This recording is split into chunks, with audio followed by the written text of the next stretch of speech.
मान्यवर प्रणाम। जय श्री राम, जय हिंदू, जय हिंदुस्तान, जय भारतवर्ष, वंदे मातरम। असहिष्णु हिंदुत्व अर्थात इनटॉलरेंट हिंदुत्व पे आप सभी का हार्दिक स्वागत, अभिनंदन है। मैं अधिवक्ता संतोष पांडे।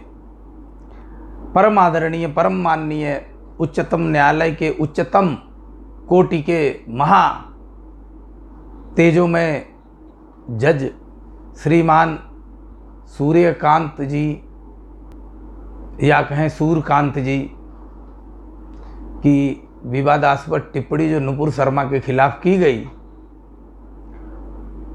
तो उससे तो ये साबित हो गया कि कानपुर के दंगे पथराव, प्रयागराज, मुरादाबाद, रामपुर, देश के विभिन्न हिस्सों में जितने भी दंगे पथराव शांति दूतों के द्वारा किए गए, लोगों को मारा काटा गया, पीटा गया, आगे जलाई गई, आग लगाई गई, बसें जलाई गई, संपत्तियां नष्ट की गई, वो सब का कारक single handed reason is Nupur Sharma statement, ऐसा हमारे माननीय जज साहब का कहना है।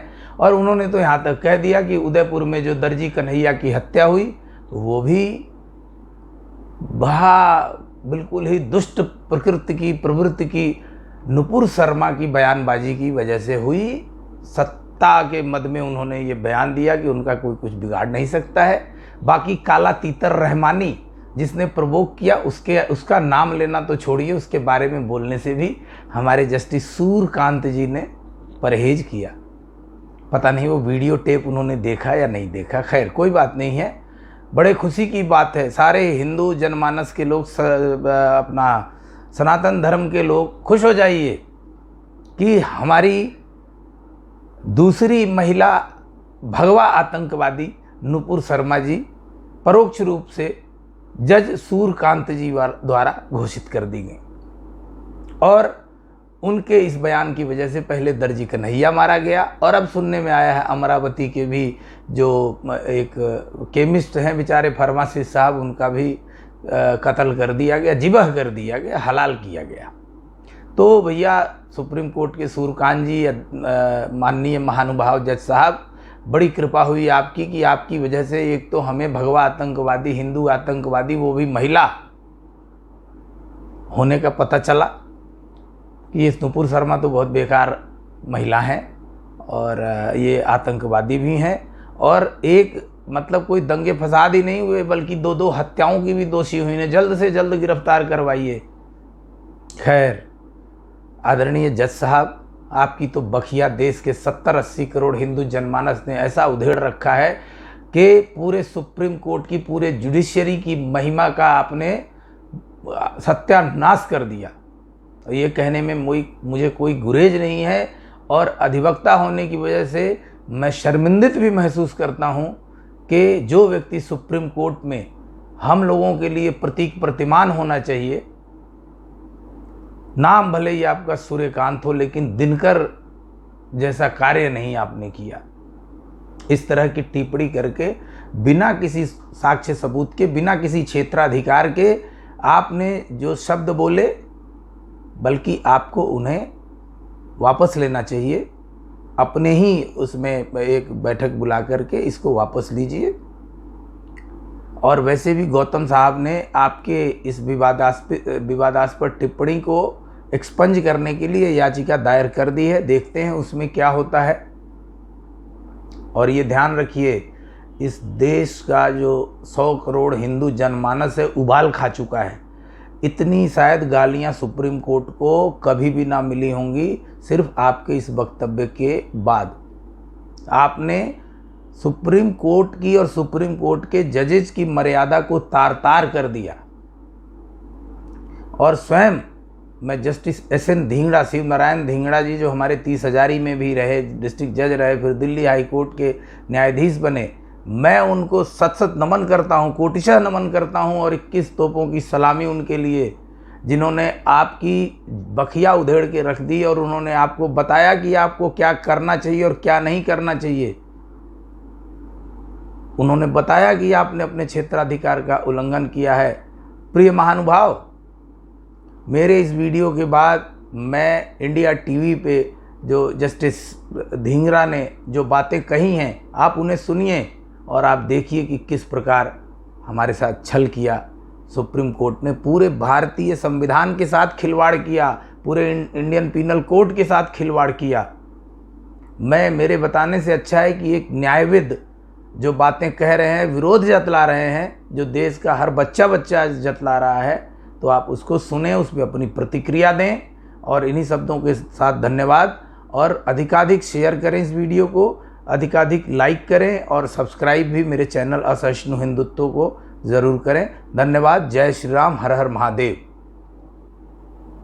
है इसी मुद्दे पर बात करने के लिए हमारे साथ जुड़ रहे हैं दिल्ली हाई कोर्ट के रिटायर्ड जज एस.एन. ढींगरा जी। स्वागत है आपका एस.एन. ढींगरा जी इंडिया टीवी पर। सबसे पहला सवाल यही है कि जो सुप्रीम कोर्ट ने सख्त टिप्पणी की और जिम्मेदार ठहरा दिया नुपुर शर्मा को उदयपुर की इस जघन्य घटना का, इसे आप कैसे देखते हैं, किस नजरिए से देखते हैं?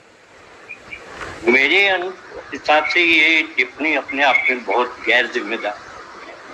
सुप्रीम कोर्ट का कोई अधिकार नहीं है कि वो इस प्रकार की कोई टिप्पणी करे जिसमें जो व्यक्ति उससे न्याय मांगने आया है उसका पूरा कैरियर चौपट हो जाए, या उसके खिलाफ सभी न्यायालय जो नीचे के न्यायालय हैं वो प्रेजुडाइज हो जाए। सुप्रीम कोर्ट ने एक प्रकार से नुपुर शर्मा के ऊपर बिना उसको सुने, बिना कुछ किए चार्ज भी लगा दिया और उसके ऊपर फैसला भी ले दिया। ना तो गवाही हुई, ना इन्वेस्टिगेशन हुई, ना उसके ऊपर किसी प्रकार का अवसर दिया नुपुर शर्मा को कि वो अपनी सफाई पेश कर सके। इस प्रकार सुप्रीम कोर्ट का टिप्पणी करना न केवल गैर जिम्मेदाराना है बल्कि गैर कानूनी भी है और अनुचित भी है। किसी भी दृष्टिकोण से ऐसी टिप्पणी सुप्रीम कोर्ट को करने का कोई अधिकार नहीं। आप ये कह रहे हैं कि ये गैर कानूनी है, गैर जरूरी भी है। आप जरा आसान भाषा में एस.एन. ढींगरा साहब समझा दीजिए कि इसे गैर कानूनी कैसे कहा जाए, क्योंकि सर्वोच्च अदालत ने टिप्पणी की है जिसके बाद अब एक नैरेटिव ये सेट हो रहा है कि जो कुछ हो रहा है इस देश में वो नुपुर शर्मा के बयानों की वजह से हो रहा है। देखिए, सर्वोच्च न्यायालय भी कानून से ऊपर नहीं है, आपको ये समझना होगा। और कानून ये कहता है कि अगर किसी आदमी को आप दोषी ठहराना चाहते हैं तो आपको उसके ऊपर पहले चार्ज फ्रेम करना होगा।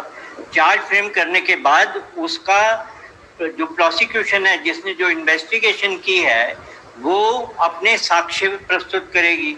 साक्ष्य प्रस्तुत करने के बाद उसे ये मौका मिलता है कि वो उन साक्ष्यों के ऊपर अपना बयान दे। उसके बाद उसे ये मौका मिलता है कि वो अपने गवाह पेश करे। उसके बाद अदालत का ये कर्तव्य होता है कि वो सभी साक्ष्यों को ध्यान में रखकर अपना फैसला दे। लेकिन यहाँ क्या हुआ? यहाँ नुपुर शर्मा अपनी एफआईआर ट्रांसफर करवाने के लिए गई थी। सुप्रीम कोर्ट ने नुपुर शर्मा के बयान के ऊपर स्वतः संज्ञान ले लिया कि नुपुर शर्मा का बयान जनता को भड़काने वाला था। अगर सुप्रीम कोर्ट के जज को ये कहा जाए कि आप अदालत में आकर के गवाही दीजिए और बताइए कि ये बयान जनता को कैसे भड़काने वाला था, तो सुप्रीम कोर्ट के जज साहब को पेश होना पड़ेगा, अदालत में जाकर के बताना पड़ेगा कि वो कैसे उन्होंने ये बयान दिया। और अगर मैं जज होता ट्रायल कोर्ट का तो मैं सबसे पहले इन्हीं जज साहब को बुलाता, कहता कि आप आइए और गवाही दीजिए, बताइए कि नुपुर शर्मा ने क्या गलत कहा, क्यों गलत कहा, और उसका प्रभाव आप किस रूप में कैसे देखते हैं। अखबारों के उस पर या कुछ लोगों के कहने पर या टीवी मीडिया और लोगों के उसके ऊपर आपने अपनी राय बना ली। आपने खुद क्या महसूस किया, आप ये बताइए, और कैसे महसूस किया। तो ये जो है काम सुप्रीम कोर्ट का नहीं है कि वो ट्रायल करे। जब कोई आदमी ट्रायल के लिए जाता है तो उसको सबसे पहले निचली अदालत में जाना पड़ता है, जो कि खुद सुप्रीम कोर्ट ने कहा कि आप मेरे पास क्यों आए, मजिस्ट्रेट है ट्रायल के लिए। तो मजिस्ट्रेट अगर ट्रायल के लिए है तो ये बात सुप्रीम कोर्ट कैसे भूल गया कि ट्रायल तो मजिस्ट्रेट करता है, मैं क्यों ट्रायल कर रहा हूँ। तो ये इसलिए गैर कानूनी है, गैर जिम्मेदाराना है ही है, क्योंकि ये सुप्रीम कोर्ट कम से कम सैकड़ों ऐसे फैसले दे चुका है कि जजों को अपने केस से बाहर हटकर किसी प्रकार का गैर जिम्मेदाराना बयान नहीं देना चाहिए, केस से संबंधित बयान देना। और यहाँ केस था कि एफआईआर ट्रांसफर करिए, 50 थानों में एफआईआर है, वो एक जगह ट्रायल हो, मेरी जान को खतरा है, और ये एक तथ्य है, क्योंकि ऐसे अन्य केस हो चुके हैं जिसमें नुपुर शर्मा को सपोर्ट करने वालों की हत्या कर दी गई, नुपुर शर्मा को खुद धमकी दी, उसको रेप करने की धमकी दी गई। इतनी बड़ी साक्ष्य होने पर, इतने बड़ी धमकियां होने पर भी सुप्रीम कोर्ट का ही अधिकार था कि वो अलग अलग स्टेट में जो मुकदमे हैं उन्हें एक स्टेट में ट्रांसफर कर सके।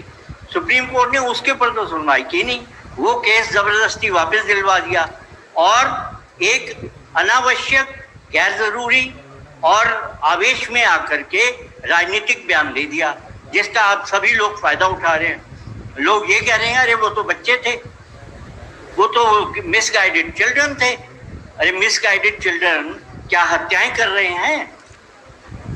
और कहां कहां हत्याएं कर रहे हैं? और नुपुर शर्मा के बयान से पहले क्या इस प्रकार की हत्याएं नहीं हुई? इस प्रकार की हत्याएं आजादी से पहले से हो रही हैं, जब चुन चुनकर किसी भी व्यक्ति को सिर्फ इसलिए मार दिया जाता था कि वो हिंदू है और उसने कोई ऐसा जो उनके नजर में गैर जिम्मेदाराना बयान दिया है। तो सुप्रीम कोर्ट का ये बयान अपने आप में अनावश्यक, गैर जरूरी, गैर जिम्मेदाराना तीनों और कानून के विपरीत तो है। बिल्कुल, ये आपने समझा दिया कि कैसे कानून के विपरीत है। लेकिन एक और चीज जो एसएन ढींगरा साहब इस केस में देखने को मिली, मौखिक सख्त टिप्पणी सुप्रीम कोर्ट की तरफ से जरूर की गई, लेकिन जो ऑर्डर आया सुप्रीम कोर्ट का उसमें सिर्फ ये आया कि आपने जो अपनी ये शिकायत लेकर आई है, जो याचिका लेकर आई है, उसे आप वापस ले लीजिए। लिखित में इसे मेंशन नहीं किया गया था। अफसोस तो यही है कि सुप्रीम कोर्ट ने मौखिक टिप्पणी करके पूरे अपना आदेश जनता के पास भेज दिया, मैसेज। मौखिक टिप्पणी अगर कोई सड़क पर खड़ा आदमी कर दे उसका कोई महत्व नहीं होता, लेकिन सुप्रीम कोर्ट के जज की मौखिक टिप्पणी का महत्व है। लोग उसको बड़े सीरियस ले लेते हैं, इसीलिए आप लोग भी टीवी पर डिबेट कर रहे हैं उस मौखिक टिप्पणी पर। आप लोग किसी अरे गहरे नत्थु गहरे की मौखिक टिप्पणी पे नहीं करते डिबेट, लेकिन सुप्रीम कोर्ट ने इस प्रकार की मौखिक टिप्पणी देकर लोगों को ये मौका दे दिया कि वो सुप्रीम कोर्ट को भी बता सके कि आप लोग गलत हो, आप लोगों ने गलत वो किया है। सुप्रीम कोर्ट ने असल में अपने आप को इतने नीचे स्तर पर लिया है कि मजिस्ट्रेट भी इस प्रकार के काम नहीं करता। मजिस्ट्रेट भी किसी को बिना पूरी सुनवाई के ऐसे मौखिक रूप से आदेश नहीं देता जैसे सुप्रीम कोर्ट ने दिया। तो मेरे ख्याल ये सुप्रीम कोर्ट ने अपना स्तर गिरा लिया। सुप्रीम कोर्ट ने अपना स्तर गिरा दिया आप कह रहे हैं, और जैसा कि आप पहले ही बता चुके हैं कि ये गैर कानूनी है और गैर जरूरी भी है, क्योंकि